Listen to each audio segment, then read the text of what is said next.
నమస్తే, welcome to our channel. నేను సిరి. Rishikonda palace గురించి అయితే పుంఖాలుగా అయితే వస్తూనే ఉన్నాయి కథనాలు. దీనిపైన అంటే ఇక్కడ తెలుగు 2 రాష్ట్రాల్లోనే కాకుండా జాతీయ మీడియాలు కూడా వీటిపైన అయితే కథనాలు ఇస్తున్నాయి. అసలు రిషికొండ ప్యాలెస్ గురించి చాలా వరకు అయితే మీడియాలలో జోరుగా అయితే వార్తలు వస్తున్నాయి. అసలు ఏం జరుగుతుంది రిషికొండ ప్యాలెస్ లో ఏదైతే ఫర్నిచర్ ఉందో, ఏదైతే ఇంటీరియర్ గా వాడారో వాటన్నిటి గురించి మాట్లాడుతున్నారు. సో ఈ అంశాన్ని గురించి మనకు వివరించడానికి మనతో పాటు ఉన్నారు ప్రముఖ సీనియర్ జర్నలిస్ట్ జగదేవ్ గారు. నమస్కారం సార్. నమస్తే సార్. ఇప్పుడు చూస్తుంటే రిషికొండ ప్యాలెస్, లేకపోతే సీ వ్యూ ప్యాలెస్, ఇంకా ఇలా చాలా పేర్లతో అయితే రిషికొండ బీచ్ అక్కడ మనం చూసాము.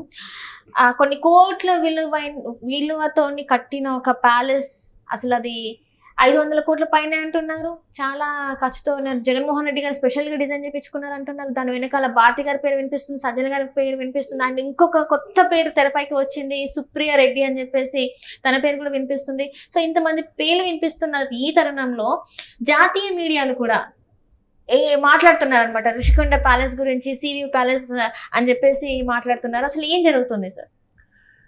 ఏం జరగడం ఏం లేదు, ఒక్కొక్కటిగా బయటకు వస్తున్నాయి.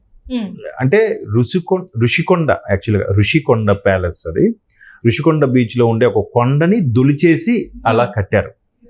అది చాలా అంటే పర్యావరణం సంబంధించి సరైన పర్మిషన్స్ లేవని, కట్టడాలకు సంబంధించిన సరైన పర్మిషన్స్ లేవని రకరకాల వార్తలు, దాని మీద కేసులు వేయడం, ఆ కేసు రన్నింగ్లో ఉంటుండగా వీళ్ళు కట్టేయడము, దాన్ని పట్టించుకోకపోవడము, అధికారం మా చేతిలో ఉంది కదా అని నచ్చినట్టుగా చేసుకెళ్ళిపోయారు అంతే.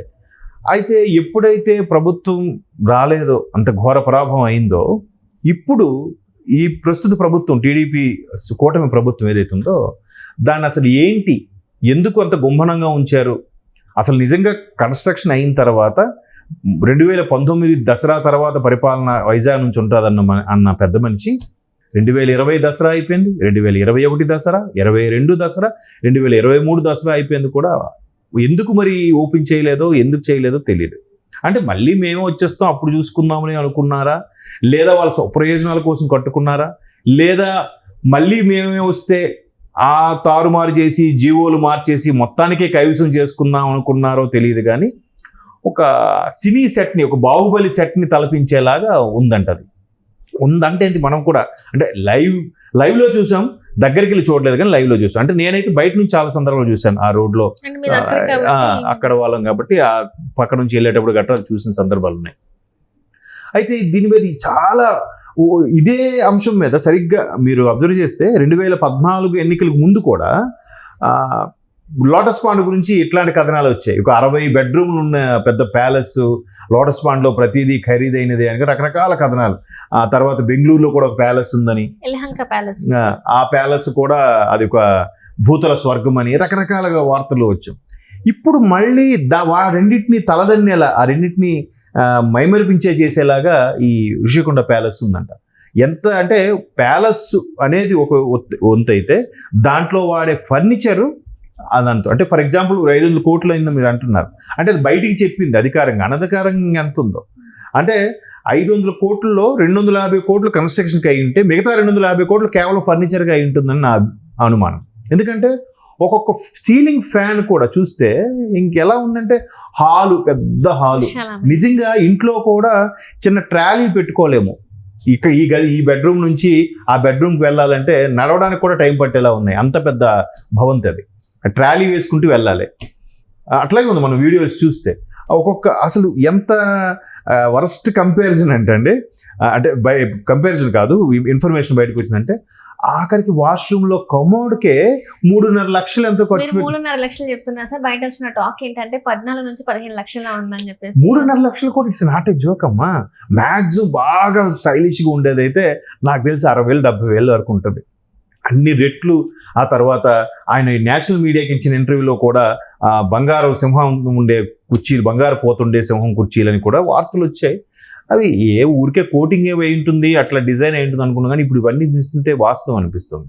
అంటే ఇవన్నీ కూడా ప్రజల సొమ్ముతో చేసినవి. అండ్ మోర్ ఓవర్ ఇప్పుడు అక్కడికి షిఫ్ట్ చేస్తున్నామని అంటే ఏంటి, ఒక రాజధానికి సంబంధించిన ఆఫీసులా కాదు, పోనీ ఒక ఆఫీస్ అట్మాస్ఫియర్లా ఉందా కాదు. అది అన్నీ కూడా ఒక డైనింగ్ హాలు, ఒక లివింగ్ రూము, ఒక పెద్ద బెడ్రూము, ఒక బాత్రూమ్ అయితే 450 గజాలు ఏదో చెప్పారు, నాకు ఐడియా లేదు. 450 150 గజాలు సంథింగ్ గుర్తులేదు, మొత్తానికి ఎక్కువే. పెద్ద ఒక హాల్ అంత ఉంది ఆ వాష్రూమ్, మధ్యలో ఆ బాత్ టబ్ ఉంది. ఆ వీడియో ఊపిరి సినిమాలో లాగా మేబీ ఊపిరి సినిమాలో నాగార్జున అంటే రిచెస్ట్ పర్సన్ లా చూపిస్తారు కాబట్టి మేబీ ఒక అంబానీ గారి ఫ్యామిలీలో అలా ఉంటాయేమో, మనకు తెలీదు. సో అట్లాంటిది ప్రతిదీ కూడా. అయితే ఇవన్నీ ఇట్లా ఎంత జరుగుతుంటే ఇదంతా ఎవరు సొమ్ము, ఎవరు చేశారు, ఒక్కొక్కటిగా బయటకు వస్తున్నాయి. ఎస్పెషల్లీ ఉత్తరాంధ్రలో నిజంగా కూటమి అంతగా క్లీన్ స్వీప్ చేయడానికి కారణం కూడా ఇదే అయ్యుండొచ్చేమో. ఋషికొండ అనేది ఉంది ఒకటి. నెక్స్ట్ రాజధాని ఊరించి అసలు కట్టారా? ఇప్పుడు కనీసం అసెంబ్లీ సమావేశాలైనా చంద్రబాబు నాయుడు గారి హయాంలో వచ్చిన 2014 తర్వాత కట్టిన అసెంబ్లీలో ఆయన సమావేశాలు నిర్వహించక ముందు అక్కడ ఏఈలో అసెంబ్లీ సమావేశాలు నిర్వహించారు ఆయన. సో అట్లాగని కూడా కనీసం నిర్వహించాడు ఆయన. వైజాగ్ క్యాపిటల్ అని అనుకున్నందుకు ఎందుకు అక్కడికి వెళ్ళలేదు? కేవలం జనాల దృష్టిని మరల్చడానికే చేసిన పని అనేది క్లియర్గా తేటతెల్లమవుతుంది. ఇదిలా ఉంటే ఈ మొత్తం వ్యవహారం నేషనల్ మీడియా వరకు వెళ్ళింది.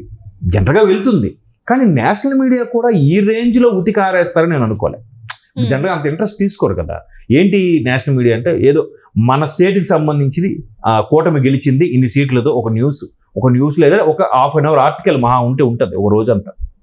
అట్లాంటిది republic TV, NDTV, India TV, ఇన్ని నేషనల్ ఏవైతే బాగా ఫెమిలియర్గా ఉన్న నేషనల్ ఛానల్స్ ఉన్నాయో మనకి, ఆ నేషనల్ ఛానల్స్ అన్నింటిలో కూడా వీని గురించి ఊదరగొడుతుంది. అసలు ఆయన ఎవరు, మన రిపబ్లిక్ అర్నబ్ గోస్వామి గారు, ఆయనైతే అసలు ఎట్లా ఒక మాజీ ముఖ్యమంత్రి అయిన జగన్మోహన్ రెడ్డి ఎట్లా సామ్రాజ్యాన్ని ఎలా చేశారు, ఏంటి, ఎవరు సొమ్మిది అన్నట్టుగా ఆయన క్లియర్గా ఎక్స్ప్లెయిన్ చేస్తున్నాడు ఆయన. అంటే ఎంతమంది దృష్టి అటు కేంద్రీకరించుకోవడం, ఎంతమంది నోరు వెళ్ళబెట్టేలా చూడడం, ఎంతమంది నిజంగా ప్రజల కష్టమే కదా అది. చాలామంది మనకు కాదులేరా, మనది ఏముందిలే అని ఆలోచిస్తారు. డీప్గా అనలైజ్ చేస్తే మందేరా బాబు, అది ప్రజాస్వామ్యం అంటే అదే కదా. అది ఎట్లా అంత ధైర్యంగా ఎలా కడుతున్నారు, అంత ధైర్యంగా ఎలా బిహేవ్ చేస్తున్నారు? మరి అదే కదా నేషనల్ మీడియా కూడా దుమ్మెత్తి పోసేది అదే. ఇప్పుడేమో నేషనల్ మీడియా ఇట్లా దుమ్మెత్తి పోసిన తర్వాత రేపొద్దున అసలు 5 ఏళ్ళుగా ఇలా చేస్తున్నా కూడా ఎవరు ఎందుకు పట్టించుకోవట్లేదు, ఎవరు చర్యలు తీసుకోవట్లేదు ఏంటి? ఒక సిబిఐ కానీ ఈడీ కానీ ఏం చర్యలు తీసుకోవట్లేదు అని మీదకి వెళ్తుంది చూడండి టాపిక్. అది అట్లా వెళ్ళినా కూడా మళ్ళీ బీజేపీ మీదకే వస్తుంది కదా. ఎందుకంటే ఇంతకుముందు ఈ 5 సంవత్సరాలలో ఒక్క చర్య కూడా తన మీద తీసుకోలేదు. ఎన్నో జరుగుతున్నా కూడా ఎక్కడ కూడా పట్టనట్టే ఉన్నారు. ఆఖరికి కూటమి లాగా ఏర్పడిన తర్వాత కూడా చిలకలూరుపేటలో సమావేశం అయినప్పుడు, అంటే సభ జరిగినప్పుడు, అప్పుడు కూడా ఏం మాట్లాడలేదని చెప్పేసి చాలా మాట్లాడలేదు. అక్కడ ప్రధాని మాట్లాడుతుంటే డీజే డిస్టర్బ్ చేశారు. అక్కడ పోలీసులు కూడా నిమ్మకి నిండెత్తినట్టుగా ఉన్నారు. కటౌట్ల మీదకి వాళ్ళకి ఎక్కిపోతున్నా కూడా చెప్పలేదు. ప్రధాని మోదీ గారు స్పీచ్ ఆపి మరి బాబు కిందకి దిగండి అన్నట్టుగా చెప్పారు. అంటే ఇన్ని అవుతున్నా ఎందుకు పట్టించుకోవట్లేదు అనేది ఉంది. మీరు అన్నట్టు ఆ విమర్శ ఉంది. దీనికి కూడా కొంతమంది విమర్శకులు కానీ మేధావులు కానీ చెప్పేది ఏంటంటే, రాజ్యసభలో సరైన పట్టు లేకపోవడం వల్ల రాజ్యసభలో వీళ్ళకు ఉండే 11-12 సీట్లకి సపోర్ట్ అవసరం అయ్యి బీజేపీ వాళ్ళని ఏమి అనలేకపోతుందని కూడా వార్తలు ఉన్నాయి. చూద్దాం. అంటే ఇది నేషనల్ మీడియాకి వెళ్ళి ఈ రేంజ్లో ఉతికి ఆరేస్తున్నారంటే రోజున ఖచ్చితంగా చర్యలు తీసుకునే అవకాశం ఉంటుంది. తీసుకోకపోయినా మీడియా ఊరుకోదుగా. అసలే ఇండియా కూటమి కూడా బలమైన ప్రతిపక్షంగా తయారైంది ఇప్పుడు. ఇండియా కూటమి బలం. ఇంతకుముందు బీజేపీకి ఫుల్ ఎక్కువ మెజార్టీ ఉండొచ్చు, కానీ మెజార్టీ అంత లేదు కాబట్టి ఇవాళ పేపర్లో చూస్తే రాహుల్ గాంధీ గారు కూడా మళ్ళీ ఇదే స్టేట్మెంట్, మాకు ఇప్పటికీ ఎన్డీఏ కూటమిలో కొంతమంది టచ్ లో ఉన్నారని స్టేట్మెంట్ ఇచ్చారు కదా.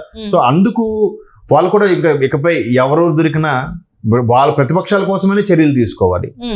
ఎటువంటి చర్యలకి ఏ రేంజ్ చర్యలు తీసుకుంటారు అన్నది మనం చూడాలి.